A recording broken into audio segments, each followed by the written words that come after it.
ମାନେ ସିନ୍ ଖୋଲୁ ଖୋଲୁ କ'ଣ ନା ଚନ୍ଦ୍ରଭାଗା କୂଳ ମନ୍ଦିର ଦେଖାଯାଉଛି ଆଉ ଜଣେ ଏକୁଟିଆ ଏମିତି ଚାଲୁଛନ୍ତି ପଦଚାରଣା କରିବା ମାନେ କ'ଣ ଚାଲୁଛନ୍ତି ଏକୁଟିଆ ବସି କ'ଣ କରୁଛନ୍ତି ସେ ଚାଲୁଛନ୍ତି ତା ମାନେ କ'ଣ ମାନେ ଏମିତି ଚାଲିବା ମାନେ କ'ଣ ଭାବୁଛନ୍ତି ଭାବୁଛନ୍ତି କ'ଣ ଭାବୁଛନ୍ତି ମନେ ମନେ ସ୍ମରଣ କରିବା ଏ କାଳ ରାତି କ'ଣ ପାହିବ ଦୀର୍ଘ ନିଶ୍ୱାସ ନେଉଛନ୍ତି ଘର ଦ୍ୱାର ସ୍ତ୍ରୀ ପୁତ୍ର ସମସ୍ତଙ୍କୁ ଛାଡ଼ି 12 ବର୍ଷ କାଳ ଲହୁ ଲୁହ ଢାଳି ଯେଉଁ କାମରେ ହାତ ଦେଇଥିଲି ତା ପୂର୍ଣ୍ଣ ହୋଇପାରିଲାନି ଆଜି ଚୂଳବିହୀନ ମନ୍ଦିର ଯେମିତି ଭାସ୍କର କୂଳର ମୌଡ଼ମଣି ବିଶୁ ମହାରଣାକୁ ଉପହାସ କରି କହୁଛି ବିଶୁ ତୁ ହାରି ଯାଇଛୁ ସମୁଦ୍ର ଭିତରେ ପଥର ଖଞ୍ଜି ଯେଉଁ ବିରାଟ ଦେଉଳ ଛିଡ଼ା କରିଛୁ ତାର ତଦନତି ନାହିଁ ପୁଣି ଦୀର୍ଘ ନିଶ୍ୱାସ ନେଉଛନ୍ତି ନିକଟରେ କାହାର ପାଦ ଶବ୍ଦ ଶୁଭୁଛି ନେଇଗଡ଼ା ସେ ମନ ଭିତରେ ଭାବୁଛନ୍ତି କ'ଣ ଭାବୁଛନ୍ତି ଏ କାଳ ରାତି କ'ଣ ପାଇବ କାହିଁକିନା ରାତି ପାଇଲା ମାନେ ତାଙ୍କର କ'ଣ ହବ ମୁଣ୍ଡ କାଟ ହବ କାହିଁକିନା ମନ୍ଦିରର ଦଧିନଉତି ଏପର୍ଯ୍ୟନ୍ତ ବସିପାରି ନାହିଁ ଘର ଦ୍ୱାର ସ୍ତ୍ରୀ ପିଲା ଛୁଆ ସମସ୍ତଙ୍କୁ ଛାଡ଼ିକି ଆମେ କ'ଣ କରୁଛୁ 12 ବର୍ଷ ହେଲାଣି ଖଟି ଚାଲିଛୁ ଘର ମୁହଁ ଟୋଟାଲି ମାଡ଼ିନୁ ତାଙ୍କର ପେଟରେ ପୁଣି ଛୁଆ ଥିଲା ତା ଛୁଆକୁ ବି ସେ ଦେଖିନାହାନ୍ତି ସେମାନେ ଦେଖିଛନ୍ତି ନା ସମସ୍ତଙ୍କୁ ଛାଡ଼ିକି ଆମେ କ'ଣ କରୁଛୁ ଏଠି ରାଜାଙ୍କର ସେବା କରୁଛୁ ହେଲେ ଯେଉଁ କାମଟା ହେବା କଥା ସେଇଟା ହେଇପାରିଲା ନାହିଁ ଅର୍ଥାତ୍ ମନ୍ଦିର ସମ୍ପୂର୍ଣ୍ଣ ହେଇଗଲା କିନ୍ତୁ ମନ୍ଦିରର ଚୁଳି ବା ଯେଉଁଟା ଚୂଳ ବା ଦଧିନଉତି ବସିପାରିଲା ନାହିଁ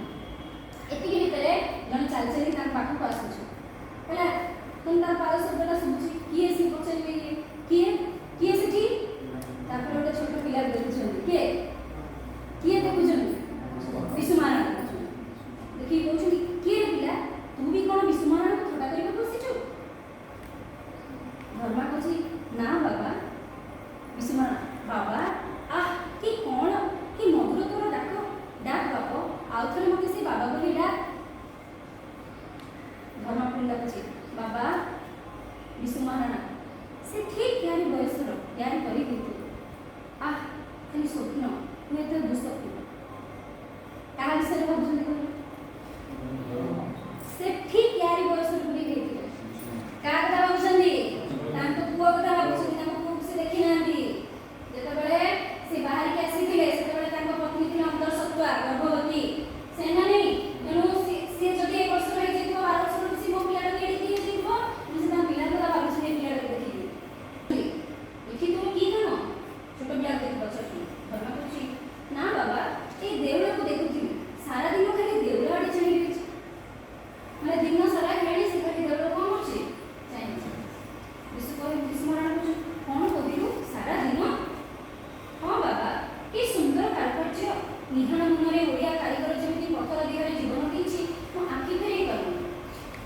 ତାମାନେ କ'ଣ ନିହାଣ ମାନେ ଯେଉଁଥିରେ କୁଟି ସେମାନେ କ'ଣ କରିଥାନ୍ତି ଖୋଦେଇକି ସବୁ କ'ଣ କରିଥାନ୍ତି ଗୋଟେ ସୁନ୍ଦର ଆକୃତି ଦେଇଥାନ୍ତି ସେ ନିହାଣ ମୁନରେ ଆମ ଓଡ଼ିଆ କାରିଗରମାନେ କ'ଣ କରୁଛନ୍ତି ଏ ଯେଉଁ ପଥର ଦିଗରେ ଜୀବନ ଢାଳି ଦେଇଛନ୍ତି ଏମିତି କୁହାଯାଏ ମାନେ ଆମର କୋଣାର୍କ ମନ୍ଦିର ଉପରେ ବହୁତ ସୁନ୍ଦର ଷ୍ଟୋରି ମଧ୍ୟ ଅଛି ଯଦି ତୁମ ଘରେ ରେଡ଼ିଓ ଥିବ ତୁମେ ଶୁଣିବ ଆକାଶବାଣୀ ଗୋଟେ ଅଛି ଜାଣିଛ ଆମ କଟକରେ ସେଟା ପ୍ରସାରିତ ହୁଏ ଆକାଶବାଣୀ ସେଥିରେ ମଧ୍ୟ ସୁନ୍ଦର ସୁନ୍ଦର ଷ୍ଟୋରି ଦିଏ କୋଣାର୍କ ମନ୍ଦିର ବିଷୟରେ ତାର ଯେଉଁ ପ୍ରତିମା ଗୁଡ଼ିକ ଥାଏ ମନେକର ଗୋଟେ ନର୍ତ୍ତକୀ ନାଚୁଛି ଅପ୍ସରା ଗୋଟେ ନାଚୁଛି ଏମିତି ନାଚୁଛି ମନେକର ହେଲା ତାକୁ ଯିଏ ତିଆରି କରିଥିବ ସିଏ ମନେ ମନେ ରାତିରେ ସ୍ୱପ୍ନ ଦେଖିଦେଇଥିବ ସେ ଅପ୍ସରାକୁ ନେଇକି ସେ ଅପ୍ସରା ଆସୁଛି ଆକୁ ଇଏ ବଂଶୀ ବଜାଉଥିବ